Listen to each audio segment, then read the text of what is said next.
Dear students, today's class is about your lesson Varu Manushan. Varu Manushan, page number 32. In the last class, I have told you about the town where the narrator lived and the type of people lived in that town. Varu Manushan. Varu Manushan may refers to anybody, anyone who has experienced such incidents. So, Varu Manushan ಅಂದರೆ ಯಾರಾದರೂ ಆಗ್ಬೋದು, ಒಬ್ಬ ಮನುಷ್ಯ ಅವನು ಯಾರಾದರೂ ಆಗಿರ್ಬೋದು, ಯಾರಿಗೆ ಅನುಭವಗಳಾಗುತ್ತೋ ಅವರಿಗೆ ಅಪ್ಲೈ ಆಗುತ್ತೆ, ಅವರಿಗೆ ರೆಫರ್ ಆಗುತ್ತೆ. ಇಲ್ಲಿ ಕೂಡ ಒಬ್ಬ ವರು ಮನುಷ್ಯನ್ ಏನಿದ್ದಾನೆ ಅವನಿಗೆ ನಾವು ಇಲ್ಲಿ ನೆರೇಟರ್ ಅಂತ ಕರಿತೀವಿ. ಅವನು ಹೇಳ್ತಾ ಇದ್ದಾನೆ, ಅವನಿಗೆ ಆದ ಅನುಭವವನ್ನು ಹೇಳ್ಕೋತಾ ಹೋಗ್ತಾನೆ. ಸೊ ಇನ್ಸಿಡೆಂಟಿಗೆ ಹೋಗೋಕ್ಕಿಂತ ಮುಂಚೆ ಅವನಿದ್ದ ಊರನ್ನು ಪರಿಚಯ ಮಾಡಿಕೊಟ್ಟ, ಆ ಊರಲ್ಲಿದ್ದ ಜನ ಹೇಗಿದ್ರು ಅದನ್ನು ಪರಿಚಯ ಮಾಡಿಕೊಟ್ಟಿದ್ದಾರೆ. ಆ ಜನರ qualities, they give the value only for money. For money they are ready to do even murder. They don't know the quality of mercy. They are robbers, pickpocketers, murderers. In such a town, this narrator, a poor fellow, he lives in a small dingy room on a dirty street. Yes, where does the narrator live? One more question. Where does the narrator live? In a dirty street, in a small dingy room. ಒಂದು ಕತ್ಲು ಕೋಣೆ, ಹಸಿ ತೇವ ಇರ್ತಕ್ಕಂಥ ಒಂದು room, ಗಲ್ಲಿನಲ್ಲಿ, ಕೊಳಕು ಗಲ್ಲಿನಲ್ಲಿ ಒಂದು ರೂಮಲ್ಲಿ ಇದ್ದ. What does the narrator do for his living? ಅವನು ಬದುಕಲಿಕ್ಕೆ, ಜೀವನ ಮಾಡಲಿಕ್ಕೆ ಅವನೇನು ಮಾಡ್ತಾ ಇದ್ದ? He teaches English to migrant laborers. Migrant laborers. How much English? What English? Those laborers, they have to write down their address in English while sending the money to their families. Address should be written in English. ಅವರು ಮನೆಗೆ ದುಡ್ಡು ಕಳಿಸ್ಬೇಕಿತ್ತಲ್ಲ, ಊರುಗಳಿಗೆ ದುಡ್ಡು ಕಳಿಸ್ಬೇಕಿತ್ತಲ್ಲ, money order ಮಾಡಬೇಕಿತ್ತು. ಆವಾಗ ಅವರ ಮನೆ ಅಡ್ರೆಸ್ಸನ್ನು ಇಂಗ್ಲೀಷಲ್ಲಿ ಬರೀಬೇಕು. ಅಷ್ಟು ಇಂಗ್ಲೀಷ್ ಅವರಿಗೆ ಬಂದರೆ ಸಾಕು, ಹೆಸರು ಊರು ಇಷ್ಟು ಬರೀಲಿಕ್ಕೆ ಬಂದರೆ ಸಾಕು. ಅಂಥದ್ದನ್ನು ನೆರೇಟರ್ ಹೇಳ್ಕೊಡ್ತಾ ಇದ್ದ. ನೆರೇಟರ್ ಈ ಟೀಚರ್ಸ್ ಮೈಗ್ರೆಂಟ್ ಲೇಬರರ್ಸ್ ಕೂಲಿ ಜನ. ಮೈಗ್ರೆಂಟ್ ಅಂದರೆ ವಲಸೆ ಬಂದಿರೋ ಕೂಲಿ ಜನ ಇದ್ದಾರಲ್ಲ, ಅಲ್ಲಿ ಕೆಲಸ ಮಾಡ್ತಾ ಇದ್ದಾರಲ್ಲ, ಅವರಿಗೆ English. What type of English? Writing address, their home address, ಅವರ ಮನೆ ಅಡ್ರೆಸ್ಸನ್ನು ಬರೆಯೋಕ್ಕೆ. He teaches that from 9:30 to 11 during night. ಅವನ ಟೀಚಿಂಗ್ ಅವರ್ಸ್ ಯಾವಾಗ, ಟೈಮ್ ಯಾವಾಗ ಅಂತ ಹೇಳಿದ್ರೆ ಸಾಯಂಕಾಲ, ರಾತ್ರಿ ಏನು 9:30 ಅಂದರೆ ಆ ಕೂಲಿ ಜನ ಎಲ್ಲ ಕೂಲಿಯಿಂದ ವಾಪಸ್ ಬಂದು ಊಟ ಮಾಡಿಕೊಂಡು ಆದಮೇಲೆ 9:30 ಹೇಳ್ಕೊಡ್ತಾ ಇದ್ದ, ಅಪ್ ಟು 11 o'clock. ಇದು ಅವನ earning. For that he used to get 1 anna, 2, 3, 4, 5 annas. ಅನ್ನ ಅಂದರೆ ಆಣೆಗಳು. ಅವರು ತಿಳಿದಂಗೆ ದುಡ್ಡು ಕೊಡ್ತಾಯಿದ್ರು, 2-3 ಆಣೆ ದುಡ್ಡು ಕೊಡ್ತಾಯಿದ್ರು. Then to save the money, actually he has saved nearly 14 rupees. ಹೀಗೆ ದುಡ್ದು ಅವನು ಒಂದು 14 ರೂಪಾಯಿ ಉಳಿಸಿದ್ದ. ನಮ್ಗೆ 14 ರೂಪಾಯಿ ಅಂದರೆ ಸಿಲ್ಲಿ ಅನಿಸುತ್ತಲ್ಲ ಈಗಿನ ಕರೆನ್ಸಿ, ಆದರೆ ಆಗಿನ ಕಾಲಕ್ಕೆ ಒಳ್ಳೆಯ ಅಮೌಂಟ್ ಅದು. 14 ರೂಪಾಯಿ ಯಾವಾಗಲೂ ಪರ್ಸಲ್ಲಿ ಇಟ್ಕೊಂಡಿರ್ತಿದ್ದ. Usually how is is routine life, daily life, ದಿನದ ಜೀವನ. ನೈಟ್ ಅಂತೂ ಟೀಚ್ ಮಾಡ್ತಾ ಇದ್ನಲ್ಲ, ಹಗ್ಲೊತ್ತೇನು ಮಾಡ್ತಾ ಇದ್ದವನು, he used to get up at 4 PM in the evening. You see 4 ಗಂಟೆಗೆ ಎದ್ದೇಳ್ತಾ ಇದ್ದ ಸಾಯಂಕಾಲ. ಯಾಕೆ? In the morning no tea, in the afternoon no meals. To avoid that expense, ಆ ಖರ್ಚನ್ನು ಉಳಿಸ್ಲಿಕ್ಕೆ ಅವನು ಬೆಳಗ್ಗೆ ಎದ್ದೇಳ್ತಿರ್ಲಿಲ್ಲ. ಟೀ ಕುಡಿಯೋದು ತಪ್ಪುತ್ತೆ, ಮಧ್ಯಾಹ್ನ 1 ಗಂಟೆಗೆ ಊಟ ಮಾಡೋದು ತಪ್ಪುತ್ತೆ, ಆ ದುಡ್ಡು ಉಳಿಯುತ್ತೆ. ಆ ದುಡ್ಡು ಉಳಿಸೋಕೆ ಮಲ್ಕೊಂಬಿಡೋನು. Then he gets up at 4 PM, 4 ಗಂಟೆಗೆ ಎದ್ದೇಳ್ತಾ ಇದ್ದ. Then he dresses in suit and he keeps his wallet ಅಂದರೆ purse, wallet in his coat pocket and goes to a restaurant. ಒಳ್ಳೆ ಸೂಟ್ ಹಾಕೋತಿದ್ದ, ಕೋಟ್ ಪಾಕೆಟಲ್ಲಿ ಪರ್ಸ್ ಇಟ್ಕೊಂಡು ರೆಸ್ಟೋರೆಂಟ್ಗೆ ಹೋಗ್ತಾ ಇದ್ದ. ರೆಸ್ಟೋರೆಂಟ್ ಅಂದರೆ ಹೋಟೆಲ್ ಹೋಗ್ತಿದ್ದ. ಒಂದೇ ಸರಿ ಒಂದು ಊಟ ಮಾಡಿ ಟೀ ಕುಡಿದ್ಬಿಟ್ರೆ ಮುಗೀತವ ತಿಂದು. So every day he takes only a single tea and a lunch, that's all. Why? To save the money, ದುಡ್ಡು ಉಳಿಸ್ಲಿಕ್ಕೆ. ಸೊ ನೀವು ಇಲ್ಲಿಗೆ ಬನ್ನಿ, ಪೇಜ್ ನಂಬರ್ 32. ಐ ಎಂಟರ್ಡ್, ಅಲ್ಲಿಂದ ಬನ್ನಿ. I entered a crowded restaurant. Crowded ಅಂದ್ರೇನು? ಫುಲ್ ರಶ್ ಇರುತ್ತಲ್ಲ, ಜನ ಸೇರ್ಕೊಂಡಿರ್ತಾರಲ್ಲ ಅಂಥ ಹೋಟೆಲ್. ಅಲ್ಲಿಗೆ ಹೋದ. I ate a full meal consisting of chapatis and meat curry. Yes, I want to have a full meal. ಹೊಟ್ಟೆ ತುಂಬ ಊಟ ಬೇಕು ನನಗೆ, ಯಾಕಂದ್ರೆ ದಿನಕ್ಕೊಂದೇ ಊಟ. A full meal of chapatis and curry. Chapatis ಮತ್ತು ಕರ್ರಿ, ಏನೋ ಒಂದು ಪಲ್ಯ, ಚಟ್ನಿ ಅಥವಾ ಮಾಂಸದ್ದು, full meals. I drank tea as well and also a tea. The bill came to 11 annas. How much is the bill for chapatis and curry and a tea? 11 annas. 11 ಆಣೆ ಆಯಿತು. 11 ಆಣೆ.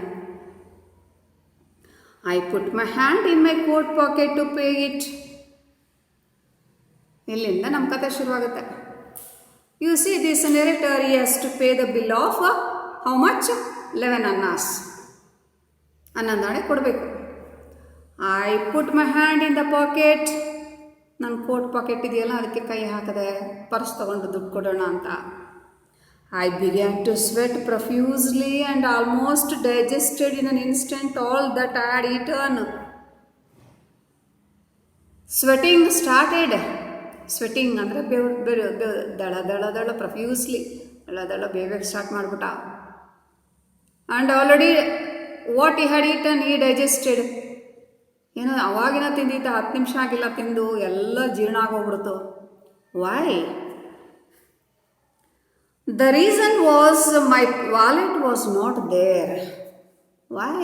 For what reason? The wallet was not there. My wallet was not there. ನನ್ನ ಪರ್ಸಲ್ಲಿ ಇರಲಿಲ್ಲ. Somebody has picked up my pocket. ಯಾರೋ ನನ್ನ ಪಾಕೆಟನ್ನು ಎದುರಿಸಿಬಿಟ್ಟಿದ್ದಾರೆ. Now how have I to pay the money? Pay the bill of 11 annas. The people in that town, they value only money. For money, if I don't pay the bill, what happens? They are ready to murder me. ಅಲ್ಲಿ ಜನ ಬೆಲೆ ಕೊಡೋದು ಬರೀ ದುಡ್ಡಿಗೆ ಮಾತ್ರ. ನಾನು bill ಕಟ್ಟಲಿಲ್ಲ ಅಂತ ಹೇಳಿದ್ರೆ ನನ್ನ ಮರ್ಡರ್ ಬೇಕಾದರೂ ಮಾಡಿಬಿಡ್ತಾರೆ ಅಂತ ಕ್ರೂರಿಗಳವರು. I said, someone has picked my pocket and taken away my wallet. ನಾನೇ ಅಂದ್ಕೊಂಡೆ, yes, definitely somebody has picked up my pocket. ಯಾರೋ ಪಾಕೆಟ್ ಎತ್ಬಿಟ್ಟಿದ್ದಾರೆ, ಟೇಕನ್ ಔಟ್ ಮೈ ಮನಿ, ದುಡ್ಡು ಎತ್ಬಿಟ್ಟಿದ್ದಾರೆ. It was a very busy restaurant. The owner gave a loud guffaw, starting everyone around. It is a busy restaurant. Full rush ಇದೆ, ಆದರೂ ಅವನು cashier owner ಏನಿದ್ದಾನೆ ಅವನು observe ಮಾಡ್ತಾ ಇರ್ತಾನಲ್ಲ ಎಲ್ಲರನ್ನು, ಯಾರು ತಿಂತಾ ಇದ್ದಾರೆ, ಯಾರು ಬಿಲ್ ಕೊಡ್ತಾರೆ, ಬಿಲ್ ಕೊಡ್ದಂಗೆ ಯಾರು ಹೋಗ್ತಾರೆ ನೋಡ್ತಿರ್ತಾನೆ. ಅವನ ಗಮನ ಆ ಕಡೆ. ಓನರ್ ನೋಡ್ದ ಇವನು ಪರದಾಡ್ತಾ ಇದ್ದಾನೆ, ಪರ್ಸಿಲ್ಲ, ಬೆವಿತಾ ಇದ್ದಾನೆ, ಒದಾಡ್ತಾ ಇದ್ದಾನೆ, ಹೆಂಗೆ ಮಾಡೋದು ಅಂತ ಚಿಂತೆ ಮಾಡ್ತಾ ಇದ್ದಾನೆ. ಅದಕ್ಕೆ ಓನರ್ ನೋಡ್ಕೊಂಬಿಟ್ಟ. ಜೋರಾಗೆ ಗಫ ಅಂದರೆ ಜೋರಾಗಿ ನಗ ಅಂತ ಜೋರಾಗಿ ನಗ ಸ್ಟಾರ್ಟ್ ಮಾಡಿಬಿಟ್ಟ. Every one looked around. ಸುತ್ತಮುತ್ತ ಜನ ಸೇರ್ಕೊಂಡಿದ್ರಲ್ಲ ಎಲ್ಲ ನನ್ನ ಕಡೆ ತಿರುಗಿಬಿಟ್ರು. He caught me by the lapels of my coat and shaking me cried. Lapels of my coat, ನನ್ನ ಶರ್ಟ್ ಕಾಲರು ತೋಳ್ಗಳನ್ನ ಹಿಡ್ಕೊಂಡು ಹಿಂಗೆ ಜಗ್ಗಾಡತಾ ಅಂದ. Yes, this trick won't work here. Put the money down and go or else I shall gouge your eyes out. This trick won't work out. ಏನು ಗಾಬರಿ ಮಾಡ್ಕೋತಿರೋದು, ಜೇಬಲ್ ಚೆಕ್ ಮಾಡ್ತಾ ಇರೋದು, ಇದೆಲ್ಲ ನೋಡಿದ್ನಲ್ಲ. ಓನರ್ ಹೇಳ್ತಾನೆ, ಇಟ್ ಡಸಂಟ್ ವರ್ಕ್. ಇಲ್ಲ ಅಲ್ಲದೆ ಯಾವ ವರ್ಕ್ ಆಗಲ್ಲಪ್ಪ. Pay the bill then go. Bill ಕೊಡು, ಹೋಗು. Otherwise if you don't pay the bill, ನೀನು ಬಿಲ್ ಕೊಡಲಿಲ್ಲ ಅಂತಂದರೆ I gouge your eyes out. ನಿನ್ನ ಕಣ್ಣನ್ನು ಕಿತ್ತು ಬಿಡ್ತೀನಿ ಅಂತ. ಈಗ ಯಾವ ಕಂಡೀಷನಲ್ಲಿದ್ದಾನೆ narrator? He has missed his pocket. 14 rupees in that pocket. 14 ರೂಪಾಯಿ ಇತ್ತು. 11 ಅನ್ನಾಸ್ ಬಿಲ್ ಕಟ್ಟಬೇಕು. No money.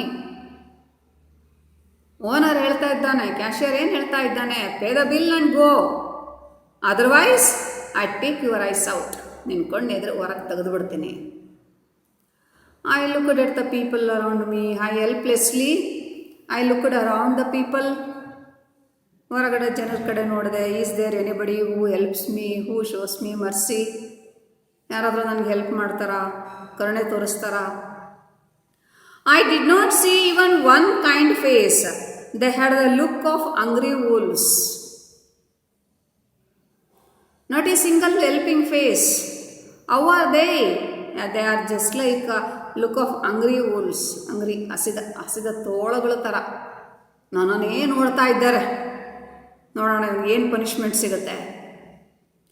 If he said he would gauze my eyes out, he would gauze them out. Yes, definitely what he says he will do it. Owner ಹೇಗಿದ್ದಾನೆ, ಅವನೇನು ಹೇಳಿದ್ದಾನೋ ಅದನ್ನು ಮಾಡೇ ಮಾಡ್ತಾನೆ. ಅಂದ್ರೇನರ್ಥ? he has told, yes, I take your eyes, definitely he will take my eyes out. ನಾನು ಕಣ್ಣು ತೆಗಿತೀನಿ ಅಂದಿದ್ದಾನೆ, ತೆಗೆದೇ ತೆಗಿತಾನೆ. ಅದರಲ್ಲಿ mercy ಇಲ್ಲ. I said, let my coat be here. I shall go and bring some money. Sir, take my coat. I put my coat here. I go home and bring some more money. Sir, ನನ್ನ coat ಇಟ್ಕೊಳ್ಳಿ ಬೇಕಾದ್ರೆ. ಈ ನಮ್ಮದ್ರಲ್ಲಿ pledge ಮಾಡ್ತಾರಲ್ಲ, ಅಡ ಇಡ್ತಾರಲ್ಲ ಆ ಥರ. Sir, ನಾನು ಕೋಟ್ ಇಟ್ಕೊಳ್ಳಿ ಇಲ್ಲಿ, ನಾನು ಮನೆಗೆ ಹೋಗಿ ಸ್ವಲ್ಪ ದುಡ್ಡು ತೊಗೊಂಬರ್ತೀನಿ. The restaurant keeper laughed again. The restaurant owner like that laughed again. ಮತ್ತೆ ಜೋರಾಗಿ ನಗ್ತಾ ಇದ್ದಾನೆ. He asked me to take off my coat. Yes, take off my coat. Oh ಸರಿ, ಕೋಟ್ ತೆಗಿ ಹಾಗಾದ್ರೆ. ಕೋಟ್ ಬಿಚ್ಚು. ಇವನಿಗೆ ಸಮಾಧಾನ ಆಯಿತು. ಓ, ಕೋಟ್ ಇಟ್ಕೋತಾನೆ, ಇದೊಂಥರ ಹಡ ಇಟ್ಕೊಂಡಾಗೆ. ನಾನು ಮನೆಗೆ ಹೋಗಿ ಬೇರೆ ದುಡ್ಡು ಅಡ್ಜಸ್ಟ್ ಮಾಡ್ಕೊಂಬರೋಣ ಅಂತ. I took off my coat. I removed my coat. ನಾನು ಕೋಟನ್ನು ಬಿಚ್ಕೊಟ್ಟೆ. He asked me to take off my shirt. You take away your shirt, you remove your shirt. Coat ಆಯಿತು, ಶರ್ಟ್ ಇದೆ ಒಳಗಡೆ, ಶರ್ಟ್ ತೆಗಿ. I took off my shirt. ನಾನು shirt ತೆಗೆದು ಹಾಕಿದೆ. ನೀವು ಆ ಪಿಕ್ಚರಲ್ಲಿ ನೋಡ್ತಾ ಇದ್ದೀರಲ್ಲ, ಆ ಸ್ಥಿತಿ. He asked me to take off both of my shoes. Third one, remove your shoes. ನೀನು ಶೂ ತೆಗೆದಾಕು. I took off both the shoes. Yes, I followed it. I removed my shoes. Shoes bichakade. Finally, he asked me to take off my trousers. Trouser, pant. Yes, now you remove your pant. Shoes ತೆಗೆದಾಯ್ತಲ್ಲ, ನಿನ್ನ pant ಬಿಚ್ಚು. So the idea seemed to be to strip me, gauze out my eyes and send me out naked. Then I realized, what is the idea in the mind of the owner? ಆ owner ಮೈಂಡಲ್ಲಿ ಏನಿದೆ? Strip me ಅಂದರೆ ಚಡಿಯೇಟು, ನನಗೆ ಚಡಿಯೇಟ್ ಕೊಡೋದು, belt ಏಟ್ ಕೊಡೋದು. ಗಾಸ್ ಔಟ್ ಮೈ ಐಸ್, ನನ್ನ ಕಣ್ಣು ಕಿತ್ಕೊಳ್ಳೋದು. And then send me out naked. Naked ಅಂದರೆ ಬೆತ್ತಲೆ, ಬರಿ ಮೈಯಲ್ಲಿ ನಾನು ಕಳ್ಸಾಕೋದು. ಸೊ ಇದು ಇವನ idea. I said, I have nothing on underneath. Sir, I have nothing on underneath ಒಳಗಡೆ ಸಹ ನಾನು ಒಳಗಡೆ ಏನೂ ಇಲ್ಲ, ಅಂದರೆ ಒಳಗಡೆ ಏನೂ ಹಾಕ್ಕೊಂಡಿಲ್ಲ. Every one laughed, every one like that laughs, it's a joke. ಇವನ ಪರಿಸ್ಥಿತಿ ಕೆಟ್ಟ ಪರಿಸ್ಥಿತಿ, ಜನ ನಗಷ್ಟು ಮಾಡ್ದ ಅಲ್ಲೇ ಜನ. The restaurant keeper said, I doubt it, you must have something on underneath. No I have a doubt. ನೀನು ಹೇಳಿದ್ರೆ ಆಗಲ್ಲ, ನನಗೂ ಅನುಮಾನ. You must have something. ಇಲ್ಲ, ಒಳಗಡೆ ಏನು ಹಾಕ್ಕೊಂಡಿದೆಯಾ, ಪ್ಯಾಂಟ್ ಬಿಚ್ಚು. About 50 people repeated, there must be something on underneath. There must be something on underneath. ಒಳಗಡೆ ಇಲ್ಲ, ಒಳಗಡೆ ಏನೋ ಇದೆ, ಬಿಚ್ಚು pant. My hands refuse to move. My hands are not ready to, they rejected to move. ನನ್ನ ಕೈ ಓಡ್ತಾನೇ ಇಲ್ಲ, ಕೈ ಬರ್ತಾನೇ ಇಲ್ಲ. I saw in my imagination a man standing in the crowd, stark naked and without his eyes. My imagination, ನನ್ನ ತಲೆ ಒಳಗೆ ಬರ್ತಾ ಇದೆ, ಒಬ್ಬ ಮನುಷ್ಯ ನಿಂತುಬಿಟ್ಟಿದ್ದಾನೆ, ಬೆತ್ತಲೆ ನಿಂತುಬಿಟ್ಟಿದ್ದಾನೆ, ಕಣ್ಣು ಕಿತ್ತಾಕ್ಬಿಟ್ಟಿದ್ದಾರೆ, ಅದು ನಾನೇನೆ. ನನಗದು ಇಮ್ಯಾಜಿನೇಷನ್, ನನ್ನ ಕಲ್ಪನೆ. Life was going to end like that, let it end. And for all this I never mind. O creator of the world, my god, I had nothing to say. Everything would end. Everything would end to the satisfaction of all. Yes, I am going to lose my life, my eyes, my respect. Everything is going to end. For what? Everything is going to end for the satisfaction of those people. ಆ ಜನರ ತೃಪ್ತಿಗೆ, ಆ ಜನರ ಸಮಾಧಾನಕ್ಕೆ ನಾನು ಮರ್ಯಾದೆ ಕಳ್ಕೋಬೇಕು, ನನ್ನ ಕಣ್ಣು ಕಳ್ಕೋಬೇಕು, ನಾನು ಬೆತ್ತಲೆಯಾಗಿ ಹೊರಗಡೆ ಹೋಗಬೇಕು. ಸಾಕಾಗ್ಬಿಡ್ತೀವಿ. ಇವನು ಊಹಿಸ್ಕೊಂಡೆ ಬೆವ್ತ್ಕೊಂಡು ಹೆಲ್ಪ್ಲೆಸ್ಸಾಗಿ ನಿಂತ್ಬಿಟ್ಟಿದ್ದಾನೆ. ಯಾರೂ ಇವನ ಹೆಲ್ಪಿಗೆ ಬರ್ತಾ ಇಲ್ಲ. I began to undo one by one the buttons of my trousers. There is no other way, no option. ನನಗೆ ಪ್ಯಾಂಟ್ ಬಿಚ್ಚಾಕೋದು ಬಿಟ್ಟರೆ ಬೇರೆ ಏನೋ ದಾರಿನೇ ಇಲ್ಲ. ಅಂಡು ಅಂದರೆ ಬಿಚ್ಚೋದು. ಒಂದೊಂದೇ ಬಟನ್ ಬಿಚ್ಚಕ್ಕೆ ಶುರು ಮಾಡಿದೆ ಪ್ಯಾಂಟಿಂದು. Then I heard a voice. ಇನ್ನೇನು ನಾನು ಬಟನ್ ಬಿಚ್ಚುತ್ತಾ ಇದ್ದೀನಿ, ಪ್ಯಾಂಟ್ ಬಿಚ್ಚಬೇಕು, ಅಷ್ಟೊತ್ತಿಗೆ ಅಲ್ಲೆಲ್ಲೋ ಒಂದು ಮೂಲೆ ಕಡೆಯಿಂದ ಒಂದು ವಾಯ್ಸ್ ಬಂತು. Stop, I shall pay the money. One voice. What is that? Stop, I shall pay the money. ನಾನು ದುಡ್ಡು ಪೇ ಮಾಡ್ತೀನಿ, ನಿಲ್ಲಿಸು ಅಂತ ವಾಯ್ಸ್ ಆ ಊರಲ್ಲಿ ಬರೋಕ್ಕೆ ಚಾನ್ಸೇ ಇಲ್ಲ. ಯಾರಿಗೂ ಮರ್ಸಿ ಅನ್ನೋದಿಲ್ಲ. Every one turned in the direction of the voice. Everybody who are looking at this narrator, they turn to the voice, turn to the direction of that voice. ಧ್ವನಿ ಎಲ್ಲಿಂದ ಬಂತು? ಎಲ್ಲರಿಗೂ ಆಶ್ಚರ್ಯ ಆಗ್ಬಿಡ್ತು. ಎಂತ ಇದು ದುಡ್ಡು, ಇವನು ಬಿಲ್ ಇವನು ಕೊಡ್ತಾನಂತೆ. ನೋಡಿದ್ರು ಅವನು ಯಾರು? There stood a fair complexion man. Fair complexion ಅಂದರೆ ವೈಟ್ ಕಲರ್, ವೈಟಿಶ್, ರೆಡ್ಡಿಶ್, ಒಳ್ಳೆ ಕಲರ್ ಇರ್ತಕ್ಕಂಥ, 6 feet tall, with a red turban and white trousers. 6 feet ಅಲ್ಲ, 6 ಅಡಿ ಹತ್ರ ಇದ್ದಾನೆ. ರೆಡ್ ಟರ್ಬನ್ ಅಂದರೆ ಪೇಟ, ಕೆಂಪು ಪೇಟ ಸುತ್ತಕೊಂಡಿದ್ದಾನೆ. ಆ ಪಿಕ್ಚರಲ್ಲಿ ನೋಡ್ತೀರಿ ನೀವು. And white trousers, white pant ಹಾಕ್ಕೊಂಡಿದ್ದಾನೆ, ರೆಡ್ ಟರ್ಬನ್ ಹಾಕ್ಕೊಂಡಿದ್ದಾನೆ. He sported a handlebar mustache and had blue eyes. And his handle ಮೀಸೆ, ಒಳ್ಳೆ ಬಾರ್ ಥರ ಮೀಸೆ ಬಿಟ್ಟಿದ್ದಾನೆ. And then what blue eyes. He had blue eyes, ನೀಲಿ ಕಣ್ಣುಗಳು. ನೀಲಿ ಕಣ್ಣುಗಳಂದರೆ ಆ ಭಾಗದಲ್ಲಿ ಕಾಮನ್ ಅದು. ಈಗ ನಾವು ಒಂದೊಂದು ದೇಶಗಳಲ್ಲೂ ಒಂದೊಂದು ಥರ ನೋಡ್ತೀವಿ ನಾವು. ಈ ಭಾಗದಲ್ಲಿ ನೀಲಿ ಕಣ್ಣುಗಳಂದರೆ it is so common. Blue eyes were quite common at this place. He came forward and asked the restaurant keeper, how much did you say it was? ಬಂದವನು ಬ್ಲೂ ಐಸ್ ಬಂದು ಈ ನೆರೇಟರ್ ಹತ್ರ ಬಂದ್ಬಿಟ್ಟು ಎಷ್ಟು ಬಿಲ್ ಪೇ ಮಾಡಬೇಕಿತ್ತು ನೀನು? How much you have to pay? ಎಷ್ಟು ಕೊಡ್ಬೇಕು ಬಿಲ್ಲು? 11 annas. 11 annas, 11 ಆಣೆ ಕೊಡಬೇಕು. He paid the amount. Who? That 6 foot tall person with a red turban, he pays the bill. ಸರಿ, 11 ಆಣೆ ಪೇ ಮಾಡ್ದ. He turned to me and said, put on your clothes. He said, yes man, put your clothes on. ಹಾಕೋ, ಬಟ್ಟೆ ಹಾಕೋ. Coat, shirt, coat, shoes ಬಿಚ್ಚಿದ್ದಾನೆ, pant ಬಿಚ್ಚುತ್ತಾ ಇದ್ದಾನೆ, ಹಾಕೋ. ಐ ಪುಟ್ ದೆಮ್ ಆನ್, ಹಾಕ್ಕೊಂಡೆ. Come, he called me, I went with him. Come, follow me, ಬಾ ನಾನು ಹಿಂದೆ. ಸರಿ, ನಾನು ಅವನಿಂದ ಹಿಂದೆ ಹೋದೆ. Did I have words to express my gratitude? Have I any word to express my gratitude? Gratitude ಅಂದರೆ ಕೃತಜ್ಞತೆ. ನನಗೆ ವಾಯ್ಸೇ ಬರಲಿಲ್ಲ. ಗ್ರ್ಯಾಟಿಟ್ಯೂಡ್, ಕೃತಜ್ಞತೆ. ನನ್ನ ಕೃತಜ್ಞತೆ ಹೇಗೆ ಎಕ್ಸ್ಪ್ರೆಸ್ ಮಾಡಲಿ? ಎಕ್ಸ್ಪ್ರೆಸ್ ಮಾಡೋಕ್ಕೆ ಶಬ್ದನೇ ಖಾಲಿ ಆಗಿಬಿಡ್ತು. ಶಬ್ದನೇ ಇಲ್ಲ. ಯಾಕಂದ್ರೆ ನನ್ನ ಜೀವ ಹೋಗ್ತಾ ಇತ್ತು, ಕಣ್ಣುಗಳು ಹೋಗ್ತಾ ಇತ್ತು ಅಂತ ಕೆಟ್ಟ ಪರಿಸ್ಥಿತಿನಲ್ಲಿ ಬಂದು ನಾನು ಇವನು ನನ್ನನ್ನು ಬಂದು ಸೇವ್ ಮಾಡಿದ್ದಾನೆ. ಈ ದೇಶದಲ್ಲಿ ನನಗೆ no friends, no relatives, nobody. ಇಂಥ ಊರಲ್ಲಿ, ಇಂಥ ಕಟಕರ ಊರಲ್ಲಿ ನನಗೆ ಹೆಲ್ಪ್ ಮಾಡಿದ್ನಲ್ಲ, ಇವನನ್ನು ಹೇಗೆ ನನ್ನ ಕೃತಜ್ಞತೆ ತೀರಿಸಲಿ? ಯಾವ ಥರ ಥ್ಯಾಂಕ್ಸ್ ಹೇಳಿ? I told him, you have done a great deed. I have not seen a finer man.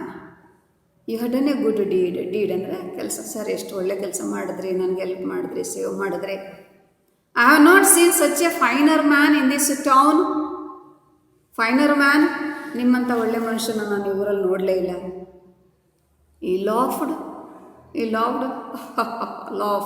ನಕ್ಕ. ನಮ್ಮ ನೆರೇಟರ್ ಏನಂತ ಹೇಳ್ದ? Sir, you are such a finer man. Sir, ಎಂಥ ಒಳ್ಳೆಯವರು ಸರ್. ನಿಮ್ಮ ಹೆಲ್ಪನ್ನು ನಾನು ಹೇಗೆ ವರ್ಣಿಸ್ಲಿ, ಹೇಗೆ ನಾನು ಕೃತಜ್ಞತೆ ಹೇಳಲಿ? ನಕ್ಬಿಟ್ಟ. What's your name? He asked. ಅವನು ಕೇಳ್ದ, ವಾಟ್ಸ್ ಯುವರ್ ನೇಮ್? ಏನು ನಿನ್ನ ಹೆಸರೇನು? ನಾನು ಕೇಳ್ದ. I told my name and where I came from. I told my name and also my country. ನನ್ನ ಹೆಸರು ಹೇಳಿದೆ. And where I have from, ನಾನು ಎಲ್ಲಿಂದ ಬಂದಿರೋದು ಅದನ್ನು ಹೇಳಿದೆ. I asked the man his name. Then in turn I asked his name.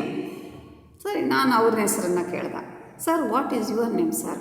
ಅಂದರೆ ಯಾಕಂದರೆ ನಮಗೆ ಕರುಣೆ ತೋರಿಸಿರೋರು, ಹೆಲ್ಪ್ ಮಾಡಿರೋರು, ಅವ್ರನ್ನ ನೆನ್ಪಿಟ್ಕೋಬೇಕಲ್ಲ, ಅವ್ರ ಹೆಸರನ್ನು ನೆನ್ಪಿಟ್ಕೋಬೇಕಲ್ಲ. ಆಸೆ ಇರುತ್ತಲ್ವ, ನಮ್ಮ ಕಷ್ಟದಲ್ಲಿ ನಮ್ಮನ್ನು ಪಾರು ಮಾಡಿದ್ದಾರೆ ಅಂತ ಅವ್ರ ಹೆಸರು ತಿಳ್ಕೊಬೇಕಲ್ಲ. Sir, what is your name sir? Sweet name sir. He said, I have no name. What is his reply? ಏನು ರಿಪ್ಲೈ ಕೊಟ್ಟ ಅವನು? ಐ ಹ್ಯಾವ್ ನೋ ನೇಮ್, ನನಗೆ ಹೆಸರಿಲ್ಲ. ಶಾಕ್ ಆಗಿಬಿಡ್ತು. ಯಾಕಂದರೆ ಎಂಥ ಬಡತನ ಏನೇ ಇದ್ದರೂ, ಕಟುಕರೇ ಇದ್ದರೂ ಅವ್ರಿಗೊಂದು ಹೆಸರು ಅಂತ ಇರುತ್ತಲ್ವ, ಅವ್ರನ್ನ ಗುರುತಿಸ್ಲಿಕ್ಕೆ ಅಂತ ಒಂದು ಹೆಸರು ಇದ್ದೇ ಇರುತ್ತೆ. ಆದರೆ ಇವನೇನು ಹೇಳ್ತಾ ಇದ್ದಾನೆ? ಐ ಹ್ಯಾವ್ ನೋ ನೇಮ್, ನನಗೆ ಹೆಸರೇ ಇಲ್ಲ. ಈಗ ನಾವು ದೇವ್ರಿಗೆ ಹೇಳ್ತೀವಿ, ದೇವರಿಗೆ ನೀ ಹೆಸರು ಯಾವ ಹೆಸರಲ್ಲಾದರೂ ಕರಿಬೋದು, ಇಸ್ಂಟ್ ಇಟ್? ನನಗೆ ಹೆಸರಿಲ್ಲ. I said, in that case mercy must be your name. Sir, in that case I give a name sir, mercy is your name sir. Sir, ಹಾಗಾದರೆ ನಾನೇ ನಿಮಗೆ ಹೆಸರು ಇಟ್ಬಿಡ್ತೀನಿ ಸರ್. ನಿಮ್ಮ ಹೆಸರು ಮರ್ಸಿ ಸರ್. ಮರ್ಸಿ ಅಂದರೆ ಏನು? ದಯೆ, ಕರುಣೆ. ಸರ್, ನಿಮ್ಮ ಹೆಸರು ದಯೆ, ಕರುಣೆ ಅಂತ ಸರ್. ನಾವು ಕರುಣ ಅಂತೀವಲ್ಲ ಹಾಗೆ. ಸರ್, ನಿಮ್ಮ ಹೆಸರು ಮರ್ಸಿ ಅಂತ ನಾನು ಹೆಸರು ಇಟ್ಟುಬಿಡ್ತೀನಿ ಬಿಡಿ ಸರ್, ನಿಮಗೆ ಹೆಸರಿಲ್ಲ ಅಂದರೆ.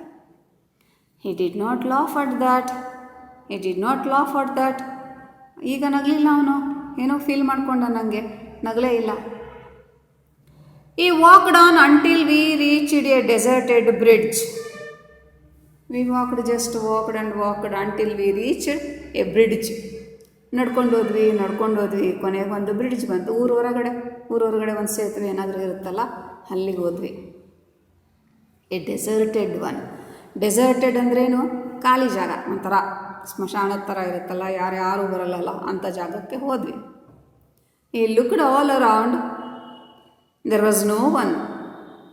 He observed, he watched all around. ಸುತ್ತಮುತ್ತ ನೋಡ್ದ, ಯಾರೂ ಇಲ್ಲ. Look, you must go away without turning around. If anyone asks you whether you have seen me, you must say no. Okay, from here you go back and don't answer to anybody about me. ನೀನಾಯಿತು ಇಲ್ಲಿಂದ ವಾಪಸ್ ಹೋಗು, ನನ್ನ ಬಗ್ಗೆ ಏನೂ ಹೇಳಬೇಡ ಊರಲ್ಲಿ, ನಾನು ನೋಡಿದ್ಯಾ ಅಂದರೆ ಇಲ್ಲ ಅಂದ್ಬಿಡು, ನೀನು ವಾಪಸ್ ಹೋಗು. I understood. ನನಗೇನೋ ಅರ್ಥ ಆಗ್ತಾ ಇದೆ, ಏನೋ ಇವನ ಬಗ್ಗೆ ಅನುಮಾನ ಬರ್ತಾ ಇದೆ. He took out from his various pockets about 5 wallets. Now he takes out from all his pockets. Now in his hand he has 5 wallets. ಎಲ್ಲ ಪ್ಯಾಂಟ್ ಜೇಬು, ಶರ್ಟ್ ಜೇಬು, ಕೋಟಿಂದ ಎಲ್ಲ ಪರ್ಸ್ಗಳನ್ನ ತೆಗೆದ. ಅವನ ಕೈಯಲ್ಲಿ 5 ಪರ್ಸ್ಗಳು ಬಂತು. ನಿಮಗೆ ಮೋಸ್ಟ್ಲಿ ಅರ್ಥ ಆಗ್ತಾ ಇರುತ್ತಲ್ಲ ಏನಾಗಿದೆ ಅಂತ. 5 ವ್ಯಾಲೆಟ್ಸ್. ಆ ಕಡೆ ಈ ಕಡೆ ಎಲ್ಲ ಜೇಬಿಂದ ತಗೊಂಡ ಕೈಯಲ್ಲಿ 5 wallets, 5 ಪರ್ಸ್ಗಳಾದವು.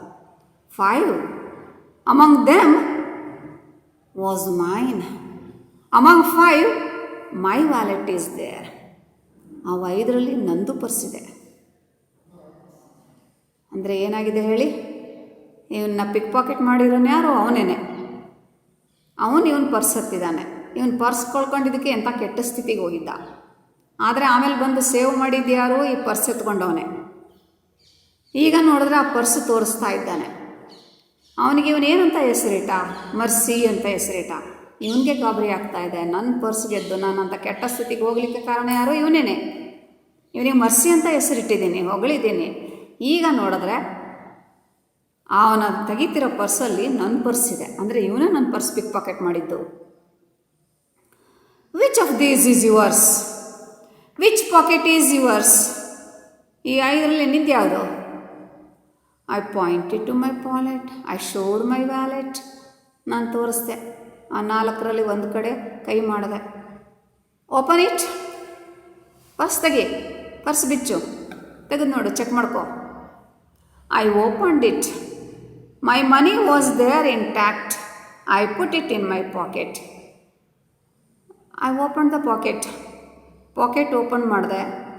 Money is there 14 rupees. ನನ್ನ ದುಡ್ಡು 14 ರೂಪಾಯಿ ಇತ್ತಲ್ಲ, ಹಾಗೆ ಇಂಟ್ಯಾಕ್ಟ್ ಅಂದರೆ ಹೇಗೆ ಇಟ್ಟಿದ್ದ ಹಾಗೆ ಇತ್ತು. I put it in my pocket. ಮತ್ತೆ ಪಾಕೆಟ್ಗೆ ವಾಪಸ್ ಇಟ್ಟೆ, ನನ್ನ ಜೇಬಿಗೆ ಹಾಕ್ಕೊಂಡೆ. He told me, go, may god help you. Okay man, you go back, may god help you. ದೇವರು ಒಳ್ಳೇದು ಮಾಡಲಿ, ಹೋಗು. ನೋಡಿ, ಇವನು ಪರ್ಸ್ ಗೆದ್ದಿದ್ದು, ಇವನ ಸ್ಥಿತಿ ಕಾರಣ ಆಗಿದ್ದು ಇವನೇ, ಕೊನೆಗೆ ಪರ್ಸ್ ವಾಪಸ್ ಕೊಡ್ತಿರೋದು ಇವನೇ. ಈಗ ಹೇಳ್ತಾ ಇದ್ದಾರೆ, ದೇವರು ಒಳ್ಳೇದು ಮಾಡಲಿ, ಹೋಗು. ಅಂದರೆ ಇಂಥ ಕಟುಕರಿಗೆ ದಯೆ ಕರುಣೆ ಬರೋಕ್ಕೆ ಚಾನ್ಸೇ ಇಲ್ಲ. ಇವ್ರಿಗೆ ದಯೆಯಿಂದ ಹೆಸರಿಟ್ಟ. ಇವನಿಗೆ ಅಟ್ಲೀಸ್ಟ್ ಎಷ್ಟು ಸೆಂಟಿಮೆಂಟ್ಸ್ ಅಂದರೆ, ನಾನು ಈ ಪರ್ಸನ್ನ ಇವನಿಗೆ ವಾಪಸ್ ಕೊಡಬೇಕು ಅಂತನಾದರೂ ಮನಸ್ಸು ಬಂತು, ಅದೇ ದಯೆ. ದಯೆಯನ್ನು ನಾವು ಹೀಗೆ ಅಂತ ಮೆಷರ್ ಮಾಡೋಕ್ಕಾಗಲ್ಲ ಒಂದೊಂದು ಸ್ಥಿತಿನಲ್ಲಿ. ಇಂಥ ದರೋಡೆಕಾರನಿಗೂ ಮನಸ್ಸು ಬಂದು ಪರ್ಸನ್ನ ವಾಪಸ್ ಕೊಡ್ತಾ ಇದ್ದಾನಲ್ಲ, ಅದೇ kindness. He told me, go, may god help you. ಹೋಗೋ, ದೇವ್ರು ಒಳ್ಳೇದು ಮಾಡಲಿ. I repeated. ಸಾಮಾನ್ಯ ನಮ್ಗೆ ಯಾರಾದರೂ ದೇವ್ರು ಒಳ್ಳೇದು ಮಾಡಿದ್ರೆ ನಾವು ಥ್ಯಾಂಕ್ಸ್ ಹೇಳಬೇಕಲ್ವ, ನಾವು ಏನಾದರೂ ರಿಟರ್ನ್ ಮಾಡಬೇಕಲ್ವ. ಇವನು ಐ ರಿಪೀಟೆಡ್, ನಾನು may god help you. May ಇವನಿಗೆ ಬರ್ತಾ ಇಲ್ಲ, ಯಾಕಂದರೆ ನನ್ನ ಈ ಸ್ಥಿತಿಗೆ ತಂದ ಕಳ್ಳ ಇವನೇನೆ. ಇವನಿಗೆ ದೇವರು ಒಳ್ಳೇದು ಮಾಡಲಿ ಅಂತ ನಾನು ಹೇಳೋಕ್ಕಾಗುತ್ತಾ? ಹಾಗಂತ ಇವನೇನಾದರೂ ಸಂದರ್ಭ ಬಂದು ವಾಪಸ್ಸು ನನಗೆ ಬಿಲ್ ಪೇ ಮಾಡದೇ ಇದ್ದರೆ, ನನಗೆ ಈ ಪರ್ಸನ್ನ ವಾಪಸ್ ಕೊಡದೇ ಇದ್ದಿದ್ರೆ ನನ್ನ ದಿನ ಕೆಟ್ಟ ಪರಿಸ್ಥಿತಿಗೆ ಹೋಗ್ತಾಯಿತ್ತು, ನನ್ನ ಜೀವನೇ ಹೋಗಿಬಿಡ್ತಿತ್ತಲ್ಲ. ಪರ್ಸ್ ಎತ್ತಿದ್ದಾನೆ ಸರಿ, ಆದರೆ ಅದನ್ನು ವಾಪಸ್ ಕೊಟ್ಟನಲ್ಲ, ನನ್ನ ಸಂದರ್ಭಕ್ಕೆ ಹೆಲ್ಪ್ ಮಾಡಿದ್ನಲ್ಲ, ಮನಸ್ಸು ಬರಲಿಲ್ಲ. May god bless you also. Sir, ದೇವ್ರು ನಿಮಗೂ ಒಳ್ಳೇದು ಮಾಡಲಿ. ಅಷ್ಟು ಹೇಳಿ ಕತೆ ಅಲ್ಲಿಗೆ ಮುಗಿಯುತ್ತೆ. ದಿಸ್ ಈಸ್ ಅವರು ಮನುಷ್ಯನ್. ನೀವೀಗ ಈ ಕಥೆಯನ್ನು ಮತ್ತೆ ಮೊದಲಿಂದ ಹೊತ್ಕೊಂಡ್ಬಂದರೆ ನಿಮ್ಗೆ ಇನ್ನೂ ನೀಟಾಗಿ ಪಾಠ ಅರ್ಥ ಆಗುತ್ತೆ. ಅಂಥ ಕಟಕ ದೇಶದಲ್ಲೂ ಕೂಡ ಏನೋ ಸ್ವಲ್ಪ ಕನಿಕರ ಹುಟ್ಟು ಅಂತ ಮನುಷ್ಯ ಬಂದ. ಅವನೇ ಪಾಕೆಟ್ ಮಾಡ್ದಂಥವನು. ಕೊನೆಗೆ ಸೇವ್ ಮಾಡ್ದ, ಇವನನ್ನು ಪ್ರೊಟೆಕ್ಟ್ ಮಾಡ್ದ. ಅಟ್ಲೀಸ್ಟ್ ಆ ಪರ್ಸನ್ನ ವಾಪಸ್ ಕೊಟ್ಟ, ಬಿಲ್ಲನ್ನು ಪೇ ಮಾಡ್ದ, ಅಷ್ಟು ಕರುಣೆ ತೋರಿಸ್ದ. ನಾವು ಅಲ್ಲಿಗೆ ಸಮಾಧಾನವನ್ನು ಪಟ್ಕೋಬೇಕು. ಆವಾಗಲೂ ಅವ್ನು ಪರ್ಸ್ ವಾಪಸ್ ಕೊಡದೇ ಇದ್ದರೆ, ಬಿಲ್ ಪೇ ಮಾಡದೇ ಇದ್ದರೆ ಇವನ ಜೀವನೇ ಹೊರಟೋಗ್ತಾ ಇತ್ತು. Isn't it?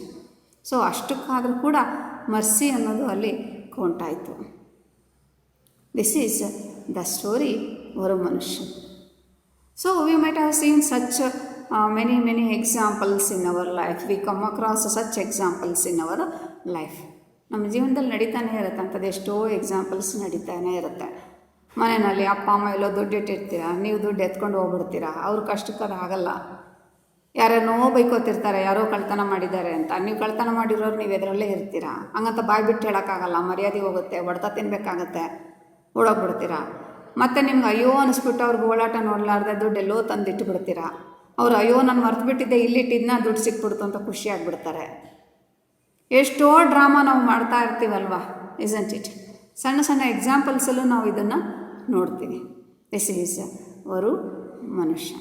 Students, 4 marks questions ನಿಮ್ಮ ಟೆಕ್ಸ್ಟ್ ಬುಕ್ಕಲ್ಲಿ ಪೇಜ್ ನಂಬರ್ 37.